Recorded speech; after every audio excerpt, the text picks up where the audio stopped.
c'est vraiment croyez en vos convictions, croyez en vous, croyez tellement fort à ça que le regard des autres, on s'en fout. Et ayez un driver, une motivation, peu importe ce que ça peut être, où vous accrochez à ça et vous lâchez jamais ça de vue.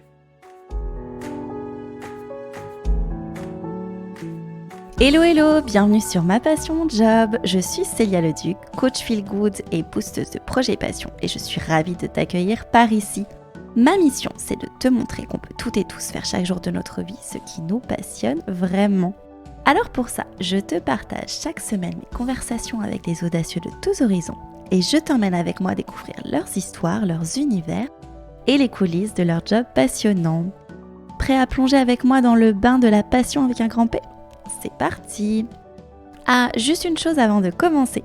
Si tu aimes Ma Passion Mon Job et que tu veux m'aider à le faire connaître, eh bien, tu peux t'abonner au podcast sur ta plateforme d'écoute préférée. Et ce serait trop chouette de me mettre un commentaire et une note de 5 étoiles sur Apple Podcasts. Ça m'aide énormément. Merci à toi et maintenant, place à l'épisode.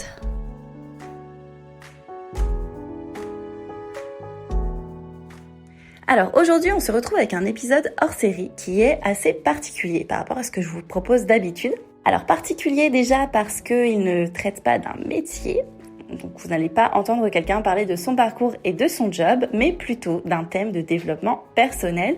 Et aussi parce que cet épisode a été enregistré pour, à la base, être sur le podcast d'une autre personne, un podcast sur lequel je me suis infiltrée. C'est le podcast Game Changer d'Ophélie Duvillard. Donc mon rôle, c'est de poser des questions à Ophélie. Donc je suis allée sur son podcast pour lui poser des questions et je vous partage aujourd'hui notre conversation pour Game Changer. Alors qu'est-ce que j'ai voulu demander à Ophélie, puisque le challenge c'était de lui poser une question liée à elle-même, au développement personnel, puisque c'est une personne qui est très tournée développement personnel et spiritualité. Et la question que j'ai décidé de lui poser, c'est comment fais-tu, Ophélie, pour avoir ce mindset de gagnante? C'est vrai que c'est quelque chose que j'ai remarqué chez cette personne, que je trouve particulièrement marquant. Et j'avais envie un petit peu d'en savoir plus pour vous partager aussi, au-delà de vous faire découvrir Ophélie, eh bien ses tips, son mindset et un petit peu toutes ces petites astuces au quotidien. Donc avec Ophélie, on a parlé de spiritualité, d'intuition, de parcours, de motivation, mais aussi de lecture, puisque Ophélie est quelqu'un qui adore lire et elle nous partage ses lectures les plus inspirantes. Bon, vous verrez à la fin de l'épisode, elle a même renversé les rôles et elle me pose plusieurs questions sur moi. Donc si vous écoutez jusqu'à la fin, vous pourrez en apprendre un petit peu plus sur moi, mon parcours et ce qui me fait vibrer et connecter au quotidien. Salut Ophélie. Hello Célia. Je suis hyper contente d'être aujourd'hui avec toi sur Game Changer. En fait, moi, j'avais très envie de te poser une question, puisque t'es pour moi une personne très inspirante, parce que je trouve que t'as un état d'esprit vraiment, un mindset de gagneuse. Comment tu fais pour avoir, en fait, cultivé chaque jour ce mindset? Donc voilà, j'aimerais bien qu'on parle un petit peu de tout ça et j'ai pas mal de petites questions à te poser. Avec grand plaisir. C'est un super sujet et en même temps très compliqué de répondre à une question aussi vaste parce que comme tu le sais, un mindset, ça se crée depuis très longtemps avec tout ce qu'on vit dans notre vie, comment on réagit et les carapaces qu'on se crée, qu'on enlève au fur et à mesure pour redevenir soi-même. Donc là, cette question est peut-être un peu trop vaste pour que je puisse y répondre. Alors justement, j'ai plein de petites questions autour de ça, bien sûr. En fait, déjà, je voulais revenir un petit peu à ton enfance, cette force un peu que tu as à toute épreuve et cette capacité justement à être sûr de toi et à être sûr que tu vas réussir. Est-ce que ça remonte à des choses dans ton enfance ou pas du tout? Je pense que donc dans mon enfance jusqu'à mes 9 ans, j'ai eu de la chance parce que j'ai eu une maman qui me mettait sur un piédestal complètement et qui faisait en sorte que j'ai confiance en moi, qui me laissait absolument tout faire, qui me laissait jouer dehors, faire des bêtises. Enfin voilà, j'étais extrêmement libre dans ma liberté. J'avais même le droit d'écrire sur un mur tellement j'écrivais dessus, on nous l'a donné. Donc elle nous laissait une créativité sans limite. Et une liberté et une confiance sans limite. Donc, je pense que ça m'a beaucoup aidée dans mon développement, oui. Ouais, ça a pas mal joué. Je me disais justement qu'il y avait quelque chose autour de l'enfance, mais Mais génial. En tout cas, c'est une éducation hyper positive, je pense, à ce niveau-là. En tout cas, quand on voit ce qu'aujourd'hui tu transmets à travers tout ce que tu fais. Et du coup, est-ce que tu as quand même des choses à nous partager sur ce que tu fais pour cultiver ce mindset? Parce que j'imagine que comme tout le monde, tu dois quand même avoir des moments down ou... C'est compliqué à expliquer en fait. D'ailleurs, je vais faire un test psychologique pour tout te dire. Il y a 3 personnes en un mois qui m'ont dit mais Ophélie, t'es zèbre, t'es HPE, HPI ou je ne sais trop quoi. Fais le test. Et j'étais là, oui, mais enfin bon, c'est quand même 1000 balles. Hein, c'est pas genre juste des rendez-vous. Et je me suis dit bon, allez, je vais faire le test parce que je pense que au-delà du test qui prouvera ou non, hein, soit ça va m'enlever de la pression peut-être, soit ça va prouver. Je vais avoir beaucoup de conseils de cette psychologue pour m'aider et pour comprendre, je pense, parce que c'est vrai que j'ai toujours été une enfant, c'est-à-dire à la garderie, j'allais avec les adultes. Quand j'étais en primaire, je me posais sur le banc avec Claude, d'ailleurs, qui est décédé, paix à son âme, mais qui était un papy qui nous gardait. Et moi, je me posais à côté de lui et je parlais à côté de lui tout le temps. Donc, je pense que c'est quand même un peu ce que j'ai en moi. C'est une énergie que j'ai et je peux en pas fait, te c'est dire ta que je le cultive. personnalité. Ouais, c'est ta personnalité, ton caractère de base, en fait. Depuis toute Ouais, petite, mais ouais. je pense juste que je cultive par contre, c'est le fait d'être authentique. Et authentique, c'est-à-dire être qui je suis vraiment à l'intérieur, que ce se voit à l'extérieur, sans la peur d'être rejetée, de ne pas être aimée, sans plein de peur de regard des autres, sans vouloir m'adapter. Et je pense que ce que je cultive aujourd'hui, c'est arrêter de vouloir m'adapter et être moi-même. Ouais, ce côté authentique, j'avais remarqué justement ta capacité vraiment à finalement t'en foutre de déplaire, quoi, en fait, que tu plaises ou pas. Tu es toi-même, tu fais ce que tu as envie de faire et finalement, ça rejoint beaucoup la liberté du club, quoi. C'est ça. Ok, et justement, pour arriver à se détacher du regard des autres, alors même si toi, effectivement, c'est quelque chose que voilà que tu arrives à faire, est-ce que tu aurais des petits conseils à me donner, par exemple, à donner à ceux qui nous écoutent? C'est marrant, c'est un sujet qui revient très très souvent, qui fait beaucoup parler, qui est une problématique pour tout le monde aujourd'hui. J'ai l'impression, même moi encore, on a toujours un degré Ouais. où ça nous atteint. En fait, c'est vraiment croyez en vos convictions, croyez en vous, croyez tellement fort à ça que le regard des autres, on s'en fout. Et ayez un driver, une motivation, peu importe ce que ça peut être, où vous accrochez à ça et vous lâchez jamais ça de vue, donc peu importe ce que c'est, pour passer au-delà des regards des autres, qui sont en général vos proches, hein, il faut le dire. Ouais. En général, c'est les personnes les plus proches qui ont un regard. Donc voilà, ayez vraiment ce truc qui vous drive, où vous restez accroché, peu importe tout ce qu'on pourra dire de vous. Et toi, c'est quoi ce truc, par exemple, pour toi, Waouh, enfin, le drive? moi, il change tout le temps en fait. Quand D'accord. j'étais jeune, c'était, enfin, en fait, il change tout le temps et j'arriverai même pas à le définir. C'est un petit peu le why, en fait, Heu, la mission. ouais, moi, je veux avoir un impact sur le monde, je veux avoir un impact sur la vie, mais tout change tout le temps à travers les rencontres. Tu vois, je parle beaucoup de spirituel, en fait, c'est un truc qui est dans mon bide. Et quand je parle beaucoup de spirituel, de chamanisme, de tarot, de tout ce qui est un peu ésotérique et encore extrêmement dérangeant et mal vu aujourd'hui, enfin peut-être pas mal vu, mais tabou. Encore que de plus en plus, Euh, ça se développe, hein. Ça se développe de plus en plus. Mais c'est vrai que, ouais, à un tel niveau, peut-être pas encore complètement dans les mœurs, quoi. c'est ça. Hier, j'écoutais un talk de Loïc Lemeur sur Clubhouse et en fait, ce qu'il disait, il s'excusait à chaque fois et il disait vous devez me prendre pour un fou à chaque chose qu'il disait, alors que moi, ça résonnait et j'en parle encore plus ouvertement sans m'excuser. Donc j'étais là, ah ouais, en fait, je suis peut-être extrêmement bien entourée d'une communauté extrêmement bienveillante qui comprend et qui est là-dedans pour ne pas me rendre compte que ça peut être choquant ce qu'il dit, en fait. Ouais, Alors que ouais, lui, il ouais, arrêtait ouais, pas de c'est ça. s'excuser. Donc En fait, pour toi, c'était naturel, quoi. ouais, et c'est tellement important la spiritualité de prendre conscience, en fait. C'est juste prendre conscience, c'est avoir conscience de tout ce qu'on fait, de qui on est et de pourquoi on fait les choses. Beaucoup trop de gens sont en pilote automatique et font des rituels, des habitudes, une routine en pilote automatique, la tête dans le guidon, avec un inconscient total de tout ce qu'ils font. Alors que si on lève la tête et qu'on prend conscience, c'est ça la spiritualité en fait. Ouais, je vois très bien ce que tu veux dire. Ouais, c'est hyper intéressant. Mais je pense que ton driver, en tout cas le why, moi que je peux identifier à travers le club, hein, en tout cas ce qui m'a aussi incité à rejoindre le club, c'est aussi la quête de liberté et l'envie d'emmener les gens autour de toi à être plus libres finalement.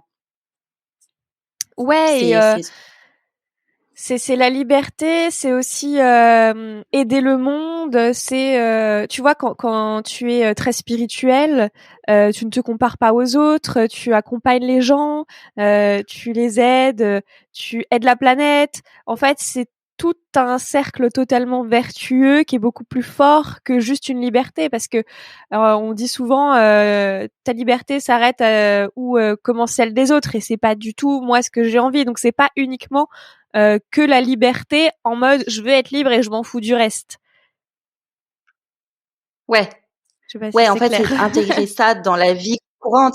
Si, en fait, c'est faire que dans la vie quotidienne, la vie courante, ce soit ok pour toi d'être libre, mais dans un contexte, quoi. Pas non plus en roue libre totale. C'est ça, mais vraiment je pense qu'en fait finalement tout tourne autour de la spiritualité. C'est bizarre hein, que je dise ça et on va me dire ah, c'est qui cette folle peut-être là, tu vois, je reprends ce que dit Loïc, mais c'est pas uniquement penser à soi en fait. Et je trouve que la liberté, Bah, c'est c'est penser à la extrêmement mission. penser qu'à soi. Ouais. Ah oui, oui, je vois ce que tu veux dire. En fait, toi, c'est la liberté dans l'objectif, mais comment, en revenant à ce qu'on est nous-mêmes, et finalement, en tant qu'être humain, qu'est-ce qu'on fait ici un petit peu, et le côté spirituel, du coup, en allant chercher à s'ancrer avec nous-mêmes, quoi. Pour le bien commun en fait. Ça me fait un petit peu C'est penser au coaching qu'on avait fait. Ouais, pour le bien commun. Ça me fait un peu penser à l'idée que chacun et chacune, on a une place en fait dans ce monde, quelque chose à faire, une mission à réaliser et que tout le monde a une utilité, mais que pour ça, il faut arriver à se connecter à soi et du coup à son soi spirituel. Enfin, je m'y connais pas encore beaucoup là-dedans, mais c'est un petit peu ce que j'ai compris en tout cas, de ce que tu véhicules.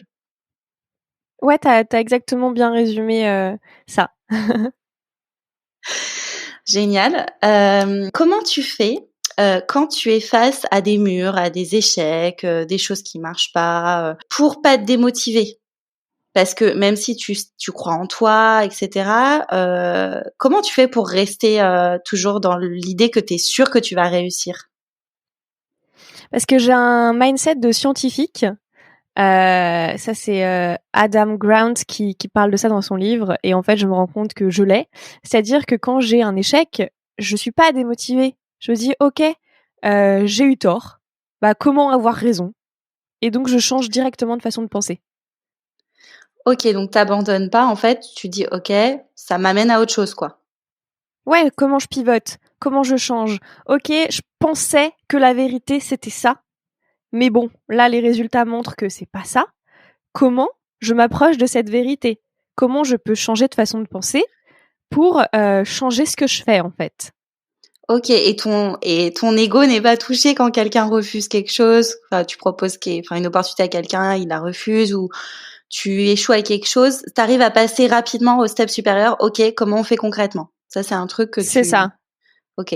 Parce que c'est vrai qu'on est nombreux, nombreuses et nombreux à avoir un peu le côté affect aussi, qui fait on est déçu quand quelque chose marche pas ou et du coup, on se remet parfois en question. On se dit: «Ouh là là, je vais pas y arriver», alors qu'en fait, c'est peut-être la capacité, le mindset de gagnante à se dire: «Bon bah, OK, ça a pas marché, mais je me remets en route, pour trouver quoi».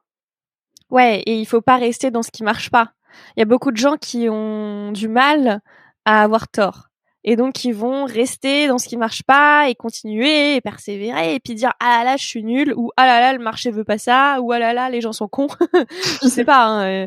Et en fait, ils vont jamais se remettre en question eux, mais pas par rapport à leur capacité ou à qui ils sont, ou le syndrome de l'imposteur, mais par rapport à ce qu'ils pensaient être vrai. D'accord. Alors que toi, du coup, tu arrives à remettre en question. Tu pas obtus. C'est-à-dire que tu remets en question, les choses et tu te dis: «OK, ce que je pensais, c'était peut-être pas vrai», donc du coup, tu vas enquêter autre part, quoi. C'est ça. Je vois, je vois. Bon bah en tout cas c'est enfin je trouve ça hyper bien d'avoir cet état d'esprit. En tout cas moi j'essaye de l'avoir de plus en plus, même si j'ai quand même ce côté un peu affectif où j'ai envie que voilà les choses se passent comme je veux et du coup quand ça se passe pas comme je veux, je suis un peu découragée. Mais en tout cas bon après j'ai pas eu la même éducation que toi. Je pense qu'il y a beaucoup de choses qui viennent de l'enfance hein, et de l'éducation. Je pense qu'il faut pas partir de ça, sinon personne ne fait rien. Donc si tu crois ça, tu feras jamais rien et tu changeras pas ta façon de penser. Non, mais Euh, tu peux avoir donc dès l'enfance un contexte et après complètement changer tout au cours de ta vie, quoi. C'est juste être conscient qu'une éducation a pas forcément favorisé certaines choses, mais que derrière tu peux complètement renverser ça. oui, tu peux totalement renverser. Chacun réagit de manière différente à ce qui nous arrive. Moi, quand j'ai raconté toute mon histoire à mon coach en individuation, qui du coup te permet de t'individuer et donc d'être au plus proche de qui tu es et te connaître, il était complètement abasourdi, bluffé, en mode comment vous avez fait. Et même lui a essayé de comprendre, Ah parce ouais. que la plupart des personnes ne seraient pas arrivées à là où j'en suis en ayant vécu ce que j'ai vécu. Donc, pour moi, c'est juste des excuses qu'on se trouve Mmh. pour ne pas changer. Mais tout Ouais, le monde peut changer. ouais, Tout le c'est ça. monde a le pouvoir de changer, tout le monde a le pouvoir. Personne ne devrait se plaindre parce que tout le monde a la liberté, le libre arbitre de changer. Et je voudrais juste revenir sur Adam Grant. Son livre, c'est How to Rethink Your Assumption and Become More Effective. Je pense qu'il existe en français. On le mettra dans la description si vous voulez. Et c'est OK. justement comment repenser tout ce que vous croyez. Et c'est exactement ce que je suis en train de te dire. Il faut repenser tout ce que tu crois sur le fait que l'enfance te fait faire et être comme ça. Parce que oui, des traumas te font être comme ça, mais tu peux tout changer. Et tu peux Ouais, décider de prendre un autre chemin. complètement. Non, mais complètement. C'est plus un constat de dire, OK, là-dessus, j'ai pas été avantagée. Après, il y a plein d'autres choses aussi positives que ça m'a amené. Et oui, chaque jour, je fais en sorte de faire des petits pas pour, pour changer là-dessus. J'avais aussi un autre thème que je voulais aborder lié à ça, c'était la comparaison. Si t'es pas trop sensible au regard des autres, en tout cas, que voilà, tu fais ce que t'as envie, est-ce que ça t'arrive quand même de te sentir pas très bien quand tu vois d'autres autour de toi, d'autres personnes à qui tu vas te comparer, qui réussissent mieux ou l'envie un peu de faire pareil? Est-ce que ça t'arrive quand même que du coup ton mindset soit un peu attaqué vis-à-vis de ça? Alors, quand c'est... je vais pas dire oui, je vais pas dire non. Je vais dire ce qui me touche récemment et sur quoi je me bats. OK.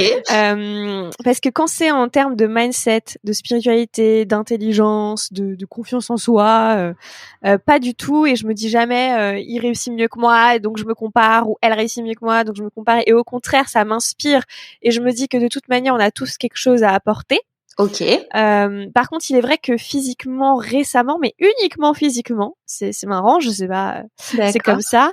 Je me suis sentie un peu dévalorisée parce que j'ai beaucoup traîné avec énormément de mannequins extrêmement belles. Bah, t'étais Et toi-même du coup, mannequin, du coup. oui, mais je sais pas que voilà, je me dévalorise donc donc du coup, j'ai envie d'être à la hauteur et je fais en sorte de l'être alors que c'est complètement con et du coup, j'essaye complètement de battre ça parce qu'on est beaucoup plus qu'un physique et que c'est bête de réagir et d'agir comme ça. Donc ça a été mon petit démon récemment OK.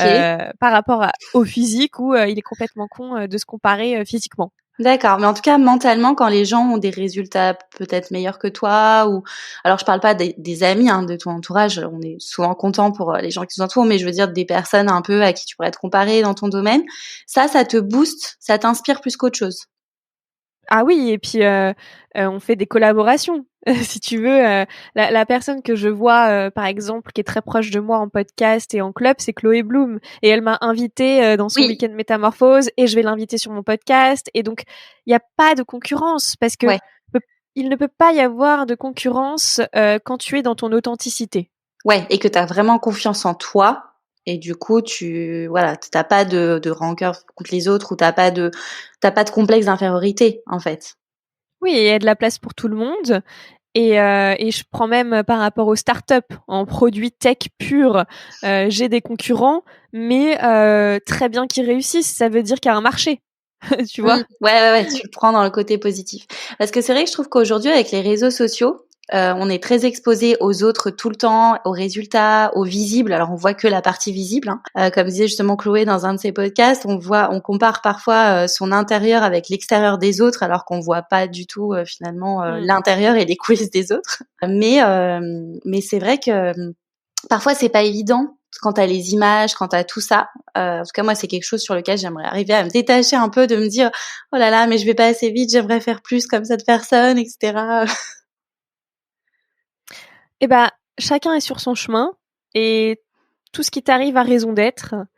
Et il faut pas se comparer parce qu'en fait, chacun est sur son chemin.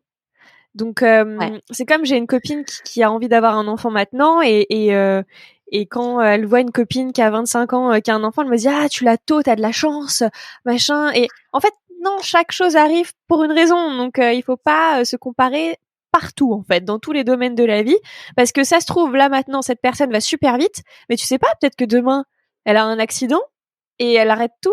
Et ou alors peut-être que toi aujourd'hui tu vas pas très vite, mais finalement ce que tu fais c'est du travail sur toi-même, donc ça prend du temps, il y a pas de résultat visible, mais ça va te faire accélérer en un mois. Enfin, ouais, on ne complètement, sait pas. complètement. Et un truc que je me dis souvent, c'est les situations évoluent tout le temps, en fait, bougent tout le temps. Donc, Mm.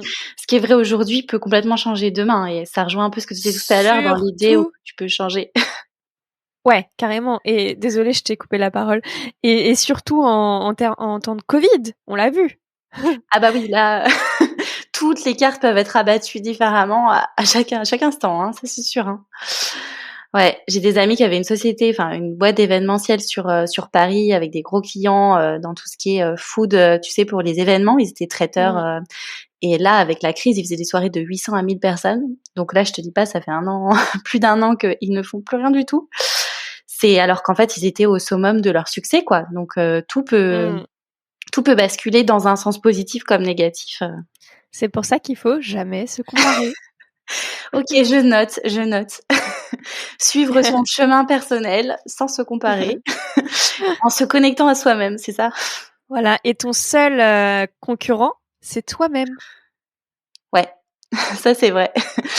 Et nos pensées, nos croyances. On parlait des croyances tout à l'heure. Est-ce que toi, il y a des croyances que tu avais qui justement étaient négatives et que tu as réussi à changer justement? Hmm. Waouh. Je change d'avis tout le temps. Je me remets en question tellement de fois que franchement, Des croyances ouais, limitantes, j'étais alors peut-être. limitante. J'en Enfin, ai encore et je les ai pas encore pétées. ok, J'en ai encore personnel en amour et je les ai pas encore cassées, je pense. ok. Mais sinon, le reste, enfin, voilà, sur le reste, ça va Non, sur quoi. le reste, j'en ai jamais eu.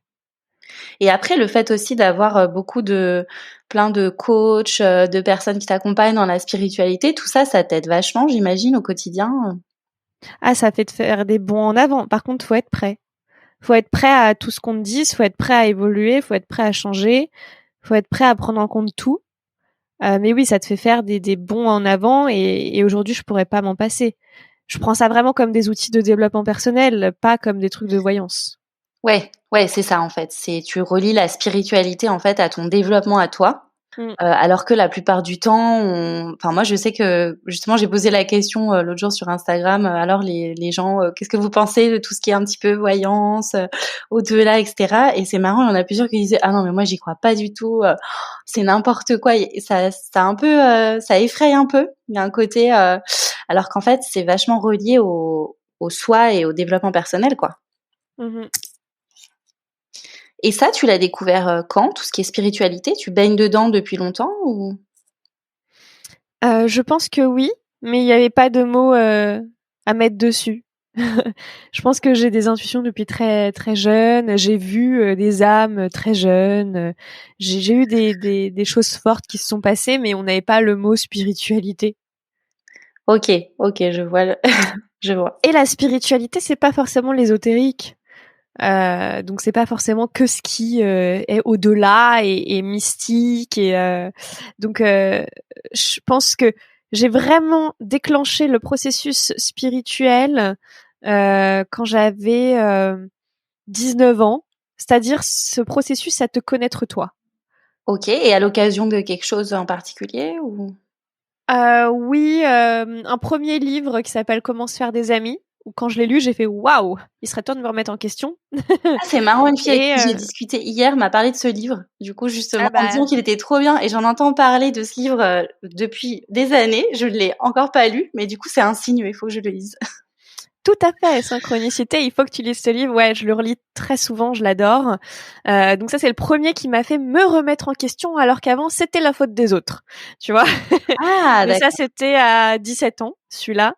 Mais après, plus profondément, ça a été quand j'ai passé 3 mois dans une chambre en Irlande toute seule, parce que pour plein de raisons, je pouvais pas rentrer et en même temps, j'avais arrêté les cours parce que c'était vraiment un enfer. Ok. Et là, j'ai eu le temps de méditer.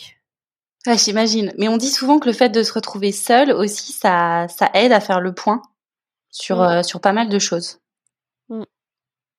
Et est-ce que tu as d'autres livres à nous recommander pour travailler justement son mindset à toute épreuve? Je pense que chaque livre a quelque chose à t'apporter, tout dépend quand tu le lis. Et du coup, c'est assez dur de vous donner un livre parce que il faut plus les prendre avec l'intuition. Par exemple, il y a un livre qui s'appelle Le Guerrier Pacifique. Je l'ai acheté il y a 2 ans. J'avais commencé à le lire et franchement, il me saoulait. Ok. Heu, il faisait pas d'écho en moi, c'était, OK, C'était pas le moment en fait.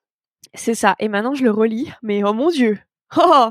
Oh mon Dieu, mais c'est plus des échos, c'est il me transforme, il me transforme. Donc c'est pour ça, ne forcez pas dans des livres et peut-être que c'est pas le moment et ça sera le moment plus tard quand ils vous réappelleront, plus tard. Moi, il m'a réappelé. C'est bizarre, hein? Il m'a réappelé plus tard, 2 ans après. C'est fou Hem, ça, ouais. Finalement, t'étais pas prête à ce moment-là et qu'en fait, tu t'en es souvenu et qu'aujourd'hui, il fait écho, quoi. c'est ça. Donc c'est vraiment, ne lisez pas les livres parce qu'on vous dit qu'il faut les lire. Ne lisez pas les livres qui vous font pas écho et allez vers les titres qui vous appellent. N'essayez pas de moi j'ai beaucoup fait ça. Mes amis qui disaient: «Ah ce livre est trop bien», et donc vu que c'est des gens smart, je me dis: «OK, je vais le lire».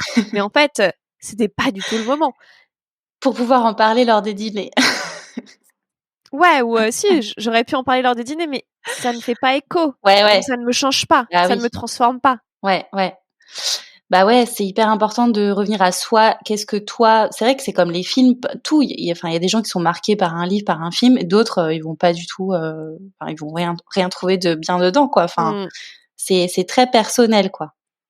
Et des fois, il y a même des livres qu'il faut relire. Même s'il vous a déjà marqué, vous pouvez le relire et vous verrez dans un autre angle, avec une autre perception, ce livre. Du coup, Ouais. j'ai quelques livres, comme Comment se faire des amis, en vrai, il peut changer pas mal de choses. Bon, celui-là, Et je là, vais vraiment le récemment, commander, là, celui-là. je peux vous donner un livre. Alors, attendez, comment je vais faire? Faut que je cherche. Je sais plus le nom, hein, c'est un enfer. En gros, c'est ma chamane qui me l'a donné. Pour des choses qui me sont arrivées, et ce livre est sur le pardon en quelque sorte. Mmh. Et si on a été victime d'agressions, de choses assez difficiles, et il s'appelle Sur le chemin du cœur. Sur le OK. chemin du cœur. Je pense qu'il y en a qu'un seul qui s'appelle comme ça, et je pense qu'il peut parler à beaucoup, beaucoup de monde. OK, bah, je note. Je le rajoute à ma liste du coup de livres. Moi, j'aime bien relire et j'aime bien aussi, surligner, tu vois? Ou même parce que prendre des notes, c'est difficile, je trouve, mais surligner les passages qui me parlent, quoi. Bien évidemment. C'est la base. Bah, tout le monde le fait pas, hein, mais c'est vrai que quand on n'a pas la lecture active, après on se rappelle pas, enfin, on met pas en œuvre forcément ce qui est renseigné, quoi. Mhm. Et Naval dit quelque chose, il dit plus les gens sont smart, plus ils lisent doucement. Et c'est vrai. Mais par contre, c'est pas parce que vous lisez doucement que vous êtes smart. Ça marche que A vers B, mais pas B vers A. Ah d'accord, bon, bon, c'est pas réciproque, OK. Donc toi, tu es très inspirée par toutes ces lectures, en fait. Tu lis beaucoup de livres? Oui, mais je lis vraiment détacher. Bah là, en ce moment, j'ai été absorbée par le guerrier pacifique et par la chamane blanche. Donc, autant dire que je les ai lus d'une traite sans m'arrêter. Donc, je sais ce que c'est un vrai livre intense. Mais je peux en lire d'autres un peu à droite à gauche, 2-3 pages par-ci par-là. En fait, j'essaye juste de me discipliner à au moins lire 10 pages par jour, peu importe le bouquin. Ça, c'est bien ça. Se donner un indicateur, en fait, parce que ça te force à te connecter à ta morning. Enfin, moi, je le fais le matin en morning routine, mais n'importe quand. Et à te dire, quoi qu'il arrive, je le fais, je lis, quoi. Ouais. Et en fait, c'est ça qui me permet d'avoir beaucoup d'inspiration, comme tu l'as dit, et de créativité dans mes podcasts, dans les contenus que je crée, dans les posts Instagram, en story, en newsletter. Si je ne lisais pas et si je ne m'instruisais pas de podcasts, en fait, j'aurais pas toute cette créativité, j'aurais pas toute cette inspiration. Donc, c'est en faisant tout ça que j'arrive à être en mouvement et à moi aussi enseigner des choses par rapport à ce qui m'a fait écho. Et j'ai encore parlé de Loïc. J'espère l'inviter sur mon podcast parce que vraiment hyper inspirant. Il disait que le jeûne, vous savez, le jeûne, savoir ce qu'on mange, etc. La diète, elle se fait pas que dans la nourriture. La diète se fait partout. Elle se fait dans ce que tu mets dans ton cerveau, donc Netflix ou un bouquin, un podcast ou les Marseillais. Enfin, c'est ça la diète. Donc choisissez bien ce que vous faites et ce que vous mettez dans votre cerveau en termes de diète, mais également les gens avec qui vous traînez. Est-ce que vous traînez avec des gens qui critiquent tout le temps tout le monde, ou est-ce que vous êtes avec des gens, qui vous débattent sur la vie, qui vous tirent vers le haut, ouais, qui te tirent vers le haut et qui sont positifs, parce que s'il y a vraiment une question d'énergie et de fréquence, y compris dans les projets. Je crois que tu parlais dans tes podcasts de personnes avec qui tu voulais t'associer sur le business ou des projets. Tu disais que finalement, ça marche pas avec tout le monde. Et en fait, si on travaille avec quelqu'un qui est pas dans la même énergie que soi, ça peut être hyper difficile. Ouais. Alors après, moi, je pense pas que mon associé est dans la même énergie que moi. Hein. On a des énergies qui ça serait l'enfer si j'étais avec un associé qui a mon énergie. Je pense que ce serait l'enfer. Alors après, peut-être que le mot énergie a pas été bien choisi. En tout cas, c'est plus. Je voulais dire, voilà, quelqu'un qui soit pas qui ait pas la bonne influence dans le sens, tu vois, le mindset, le côté positif, quoi. Oui, voilà, c'est plus la vision, etc. Et après, on peut avoir des énergies totalement différentes, mais qui cohabitent hyper bien ensemble et qui ont besoin de l'une à l'autre. Tout est énergie de toute manière, tout est corps d'énergie, et on le voit quand on rencontre quelqu'un. Il faut savoir que nos énergies se sont déjà touchées, se sont déjà entremêlées, et on peut déjà le ressentir. C'est comme quand tu rencontres quelqu'un pour la première fois et ça passe pas tout de suite, t'as pas le feeling, ou à l'inverse, t'as le coup de cœur, quoi. C'est ça. C'est ça, hein. Des fois, ça s'explique pas, quoi. C'est les énergies.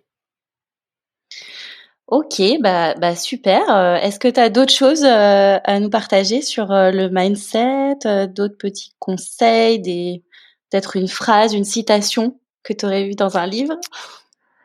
Ouais, c'est quoi? J'ai un livre devant moi et j'ai lu ça hier. Et franchement, tu vois, hier soir, j'allais commander à bouffer sur Uber Eats. Et en ayant lu ça, je l'ai pas fait et j'ai mangé des haricots verts avec du poulet. Et j'étais super contente. Je veux bien entendre la citation, du coup. Et en fait, donc c'est un peu long, mais c'est dans le livre Le Guerrier Pacifique. Et c'est qu'il n'y a pas de bonnes ou de mauvaises habitudes, mais toute habitude en elle-même, tout rituel automatique et inconscient est négative. Donc le fait que je faisais inconsciemment d'aller sur Uber Eats sans conscience, en fait, j'achetais à manger mauvais. Mais ça peut être fumer, boire, prendre de la drogue, manger mal, poser des questions stupides. Bon, même si je pense pas qu'il y a des questions stupides. Les réseaux sociaux aussi. Les réseaux sociaux, mais totalement, c'est inconscient. C'est un rituel inconscient qu'on a. Combien de fois tu vas sur Instagram, je sais pas combien de fois dans la journée, tu te dis mais pourquoi j'y suis retournée? Et en fait, chaque action que tu fais, c'est pas une habitude, c'est une action. Et ça a son prix et ses plaisirs. Et tu vois, en prenant en conscience ça, je me suis dit waouh, en fait, quel est le prix du plaisir? Tu vois, genre en conscientisant, quel est le prix du plaisir de prendre ça? Non, c'est pas bon. Donc j'ai direct switché. Et en fait, en étant conscient des deux aspects, tu deviens réaliste et responsable de toutes tes actions. Et donc, tu as le libre choix de faire ou ne pas faire. Et il y a un proverbe qui dit, lorsque t'es assis, sois assis. Lorsque t'es debout, sois debout. Mais quoi que tu fasses, n'hésite pas. Une fois que t'as fait ton choix, par exemple de manger McDo, il faut agir totalement. Il faut pas être comme l'évangéliste qui songeait à prier lorsqu'il faisait l'amour à sa femme et qui pensait à faire l'amour à sa femme lorsqu'il priait. Pas mal. En fait, mieux vaut commettre une erreur avec toute la force de ton être que d'éviter soigneusement les erreurs avec un esprit tremblant. Être responsable signifie reconnaître aussi bien le plaisir que son prix, faire un choix fondé sur cette reconnaissance, puis vivre ce choix sans inquiétude ou culpabilité. Et si, quand tu manges ton McDo, juste après, tu dis « Ah là là, j'aurais pas dû le faire », bah c'est vivre avec inquiétude et culpabilité. Non, tu l'as bouffé, ok, sois conscient que tu l'as fait, sois conscient du plaisir que t'as pris, sois conscient du prix, mais t'as choisi de le faire. Et j'ai envie de me relire ces passages encore et encore, et là je l'écris dans la newsletter parce que waouh, je pense que d'un côté il me change de façon de penser par rapport à des habitudes que j'avais, comme manger mal, parce que moi c'est une grosse habitude de commander facilement parce que je prends pas forcément de poids, donc mais finalement pour mon organisme ça a des conséquences, donc je pense que ça va changer de ce côté-là. Et d'un autre côté je suis une meuf hyper rigide et stricte sur ce qui est psychédélique et qui n'est pas forcément mauvais, hein. Tout ce qui est des choses pas bonnes du tout pour la santé, parce que je pars du principe faut jamais y toucher. Sauf que peut-être qu'en ayant conscience de le faire une fois sans que ça devienne une habitude et que ça soit hyper rare et ensuite de compenser, ça peut m'apporter des choses. Et quand je parle de psychédélique, c'est des plantes sacrées, des choses qu'on peut utiliser en chamanisme, en prière, qui peuvent t'amener à une méditation profonde, à une introspection. Okay. Et en fait, je n'y allais pas parce que j'étais de l'autre côté, en fait. Et ce passage de livre m'a fait prendre conscience aussi que finalement, si ça devient pas une habitude, si j'en ai conscience, si j'y vais à fond, et si je contrecarre derrière, c'est pas si grave. Ouais, en fait, c'est vraiment l'inverse du pilote automatique. C'est tu t'es concentré sur ce que tu fais un truc à la fois, donc t'as pas plein de pensées qui viennent et à un moment donné, tu assumes chaque décision et pleinement quoi. Tu vis pleinement ce que tu as envie de faire tant que ça devient pas Voilà. des habitudes négatives quoi. Et tu sais pourquoi tu le fais, tu le conscientises, tu es responsable, et tu ne te dis pas « Ah là là, je viens de passer 3 heures sur Instagram, l'enfer ». Ouais, bon, j'ai apprécié ces 3 heures, elles m'ont appris des choses. Bon, demain par contre, je n'y vais pas. C'est un peu ça. Oui, ou comment faire pour qu'elles soient intelligentes, ces 3 heures sur Instagram, ou je sais pas. Mais le but, c'est parce que on va souvent sur Instagram, en fait. Donc comment conscientiser le fait qu'on y est? Est-ce que j'y vais, je le fais, ou je le vais pas? Et comment le rendre intelligent si j'ai vraiment envie d'y aller?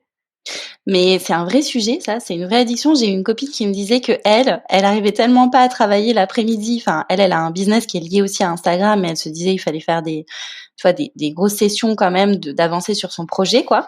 Elle y arrivait pas. Du coup, elle a dû mettre un truc pour couper Instagram de 14h à 18h.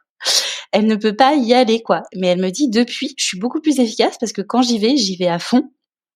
Et en fait, je me libère des grandes plages horaires où en fait, je suis pas addict quoi. Enfin, je sais m'en détacher. Ouais, grave. Et c'est trop drôle que tu dises ça parce que moi, c'est quand même mon métier. Donc, c'est mon métier d'aller dessus, de répondre, mais le téléphone tout court. Et j'ai passé 3 jours dans le désert à Marrakech où il n'y avait pas de réseau. Alors oui, j'aurais pu demander un partage de 4G. Hein, tous mes potes avaient la 4G. Et moi, je l'ai pas fait. Et je me suis forcée. Et en fait, j'y suis allée 1 heure chaque jour. Et même une fois, j'ai passé 24 heures sans pouvoir y aller. Et je me suis rendu compte que de 1, c'était pas si grave, que de 2, j'avais pas loupé grand chose, et de 3, j'avais réussi à rattraper tout mon retard en très peu de temps. Parce que ça t'avait fait du bien cette coupure quoi. Oui, déjà, cette coupure m'a inspirée, m'a permis de me faire du bien, mais de 2, j'avais peur du retard accumulé de mes mails. Enfin, vraiment, c'était tout mon téléphone, hein, donc autant te dire que c'est énorme. Ah oui, c'était pas que les réseaux sociaux. Ah oui, d'accord. Ouais, c'était en semaine en plus. C'était vraiment tout mon travail. Et j'avais peur. Et en fait, en 1 heure et demie, j'avais tout rattrapé. C'est fou ça. T'as été efficace comme jamais quoi. Bah ouais, j'avais pas le choix. Et au final, ça te montre que t'as pas besoin d'être autant sur ton téléphone. En fait, faut y être intensément. à des moments. Enfin, vraiment y être à fond, mais on perd trop de temps peut-être à y passer des heures par addiction. Grave. Bon, en tout cas, tout ça, ça va dans le sens d'un mindset gagnant, d'arriver aussi à s'imposer des détox digitales. Bravo, t'auras bien tourné ton sujet et ton angle, pas facile du tout en tout cas. Bah, il y a tellement de choses qui s'y rapportent au mindset. Enfin, c'est passionnant. On pourrait en parler des heures. Hein. Tout à fait. Et c'est ce qu'on fait sur le podcast d'ailleurs. Je pense que tu as fini, que c'était ta dernière question. En tout cas, merci pour cette interview. Tu m'as dit au début que ça te stressait à distance, et ça s'est pas du tout ressenti. Okay. Donc bravo à toi, c'était hyper intéressant. T'as bien rebondi et franchement, je tiens à te féliciter parce que c'est pas facile du tout. Maintenant, c'est à moi de prendre la parole et la place de l'intervieweur.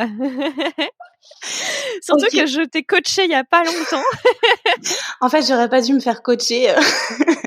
Donc je sais des choses, mais qui ne sortiront pas, bien évidemment, puisque c'est totalement confidentiel. Mais est-ce que tu peux nous donner ton changement de vie qui arrive en ce moment? Dans ce que tu peux partager, bien évidemment, et plus professionnel. Alors, mon changement de vie, c'est que donc j'ai vécu pendant des années dans une vie très cadrée. Donc, j'étais salariée. Bon, j'ai travaillé dans plusieurs entreprises. Voilà, j'étais donc dans une vie personnelle aussi très stable, avec une famille, des amis, etc. Et j'ai eu une année 2020 qui, au-delà de la crise que tout le monde a eue avec le Covid, a été vraiment très difficile. Voilà, donc à plusieurs niveaux, et ça m'a vraiment donné envie de changer complètement, c'est-à-dire qu'au lieu de me dire bon bah il y a eu assez de changements, je m'arrête, je vais faire une pause, j'ai un peu pris le contre-pied et je me suis dit bon allez, ça résonne en moi, c'est le moment de faire un petit peu de ménage. Et du coup, ça m'a incité à faire plusieurs choses, notamment quitter mon job de talent acquisition recruteur, donc où je travaillais sur tout ce qui était recrutement marque employeur, pour passer de l'autre côté du game, donc aller plutôt coacher les gens pour leur donner envie de vivre leur métier passion, de pourquoi pas se lancer dans l'entrepreneuriat, de décrocher le job de leurs rêves.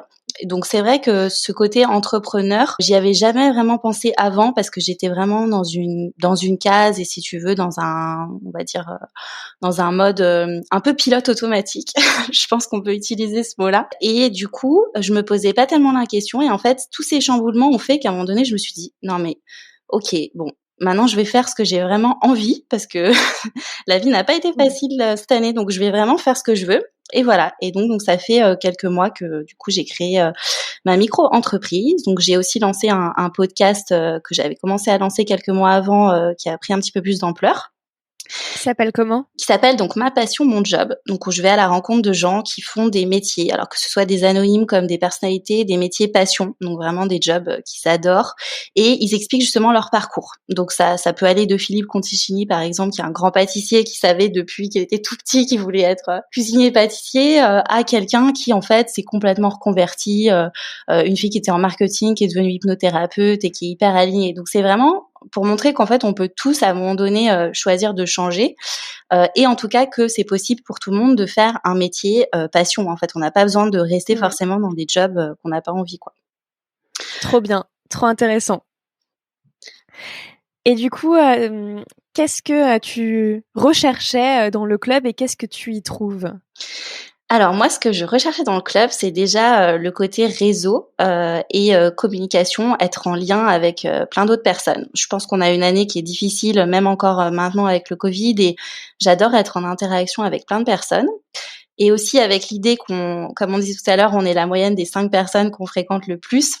J'avais vraiment envie de me tourner vers des gens comme toi ou comme d'autres membres de la communauté qui sont hyper libres et qui ont une assertivité, un mental justement de gagnant, sans vouloir relier au sujet du podcast. Mais voilà, en fait, l'envie de finalement de côtoyer des gens vers mon objectif, c'est-à-dire être quelqu'un de plus affirmé et de encore plus libre dans ce que je veux atteindre, quoi. Et qu'est-ce que tu as retrouvé du coup dans le club que tu t'attendais pas ? Alors, je m'attendais pas à autant de sororité. C'est vrai qu'il y a vraiment beaucoup de dynamisme, beaucoup d'entraide. Ça, je trouve ça hyper sympa. Je pensais qu'il y aurait un côté un petit peu intimidant parce qu'il y a quand même, il y a quoi, 250 personnes dans le club, c'est ça ? Ouais, à peu près, un peu moins. Voilà, donc bon, c'est quand même pas simple au début. J'avoue que j'avais une petite appréhension. Je me disais: «Ouh là là, c'est un club, comment comment ça va se passer?» Et en fait, non, il y a pas mal de bienveillance, et ce côté toujours, hyper motivant, challenging. C'est ça que j'aime bien. C'est toujours, chaque jour se dire: «Allez, les membres du club doivent être hyper, dynamiques». Moi ça me plaît ce côté, vous êtes acteurs de ça, quoi. Et voilà, donc ça m'apporte en tout cas beaucoup d'énergie positive et beaucoup de motivation du coup. Trop bien. Trop bien. Bah, merci beaucoup pour ce témoignage et pour cette interview. Si tu avais un dernier mot à ajouter. Bah, je dirais, faisons chaque jour, ce qui nous passionne vraiment, parce que tout peut s'arrêter, du jour au lendemain, on l'a vu, et vraiment, et connectons-nous pour ça à nous-mêmes, pour vraiment, voilà, pour vraiment trouver, notre voie, notre propre chemin. Merci beaucoup pour ces mots très sages, si j'ai envie de dire. Attends, c'est le début là, avec toi, je découvre la partie, je dirais spirituelle, donc Et ben, on se retrouve dans 6 mois, ça peut aller vite. oui, j'ai oublié de parler de cette partie spirituelle aussi qui fait partie du club et que je découvre. Enfin, c'est vrai que j'étais allée voir 1 ou 2 fois des voyantes, mais pas plus que ça, et qui est hyper enrichissante aussi. Voilà. Trop bien. Merci beaucoup et on se retrouve dans le club. Bah, merci à toi, à très vite. Un grand merci pour votre écoute. J'espère que cette exploration vous a plu. Si vous avez écouté cette conversation jusqu'ici, eh bien je pense que oui. Alors le meilleur moyen de me le dire et de m'aider à faire connaître le podcast, eh bien c'est de me laisser un petit mot doux en commentaire avec une note de 5 étoiles sur Apple Podcast ou sur iTunes. Ça vous prend 1 minute et vraiment ça m'aide énormément. De mon côté, sachez que j'ai pris beaucoup de plaisir à vous faire découvrir cet univers et ce job passionnant. Si vous avez quelque chose à me suggérer, un commentaire ou quoi que ce soit d'autre, eh bien vous me contactez par mail à mapassionmonjob@gmail.com. Et pour ne rien louper de mes aventures d'exploratrice et retrouver toutes les coulisses du podcast, eh bien ça se passe sur le compte Instagram et Facebook de Ma Passion Mon Job. Je vous dis à très bientôt pour une nouvelle exploration.